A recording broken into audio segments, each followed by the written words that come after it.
Portable gaming is no longer a dream, it's the future. In the last few years, handheld gaming devices evolved like crazy, combining console-level power, stunning graphics, and smooth gameplay, all in the palm of your hands. But here's the real question. In 2025, which handheld is actually worth your money? Stick around because today we're breaking down the top 5 most powerful handheld gaming consoles of 2025. Let's kick things off with a beast that just dropped and already turned heads. MSI Claw 8 AI Plus. This is MSI's bold move into handhelds, packing an Intel Core Ultra 7 258V processor with the new Intel Arc 140V GPU. You get up to 32GB LPDDR5X RAM, 1TB Gen 4 SSD, and a crisp 8-inch Full HD IPS 120Hz display. But here's the kicker. The 80-watt-hour battery is insane for a handheld this size. And yes, all ports are on top. Thunderbolt 4, DisplayPort, microSD, audio jack. Performance? In Cyberpunk 2077, it pulls 55 to 60 frames per second at 1080p low. Resident Evil 4 runs at 65 to 70 frames per second. And God of War stays around 55 to 60 frames per second with frame generation on. Sure, it's not desktop level, but on an 8-inch screen, it feels buttery smooth. Now, if you're more of an AMD fan, this next one's for you. Ally X, powered by the AMD Ryzen Z1 Extreme with Radeon 780M graphics. This one's a crowd favorite.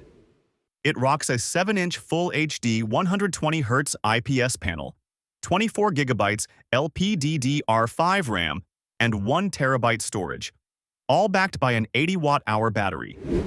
Gaming-wise, Resident Evil 4 hits up to 80 frames per second at 1080p low. Horizon Zero Dawn runs at around 55 frames per second. Alan Wake pushes a steady 50 to 55 frames per second. Honestly, it's one of the smoothest handheld experiences in 2025. But what if you want something closer to a Switch with detachable controllers? Lenovo Legion Go, with Ryzen Z1 Extreme plus Radeon 3 and 16GB RAM, and the 1TB SSD, and a massive 8.8-inch QHD plus 144 Hz display. The Legion Go feels premium. What makes it unique? The detachable controllers that double as a mouse for FPS mode, plus a built-in kickstand. It's literally like a Nintendo Switch, but on steroids. Performance? Forza Horizon 5 runs 70 to 75 frames per second. Horizon Zero Dawn stays at 50 to 55 frames per second. If versatility is what you want, this is the one. Now let's talk about one of the biggest screens you'll ever find on a handheld, Onexplayer X1 Pro. Featuring the AMD Ryzen AI9 HX 370 with Radeon 890, 32GB RAM, 1TB SSD, and a 10.9-inch 2K 120Hz display. Even comes with detachable controllers plus a keyboard dock included in the box. Think of it as the Surface Pro of gaming handhelds. Performance test results? Spider-Man 2 averages 50 frames per second at 1080p low. Forza Horizon 5 pumps out 75 frames per second on medium settings. If you're into big screens and versatility, this one's unmatched. And finally, for those who want insane customization options, Ayaneo Kun, powered by the Ryzen 7840 with Radeon 780. This beast can go up to 64GB RAM and a crazy 4TB of storage.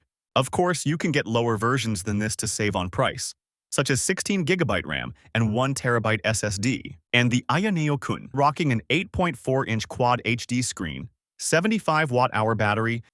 Performance is stellar. Horizon Zero Dawn runs 50 to 55 frames per second. Forza Horizon 5 smashes 85 to 90 frames per second. This is the ultimate handheld for hardcore gamers who want max performance and max storage. You will find the prices of all handheld gaming devices in the description. If you had $1,000 in your pocket right now, which handheld are you picking up? Drop your choice in the comments below. I'll be reading them all. And hey, if you love gaming and tech content, don't forget to like, subscribe, and hit that bell so you never miss the latest reviews. Until next time, keep gaming on the go.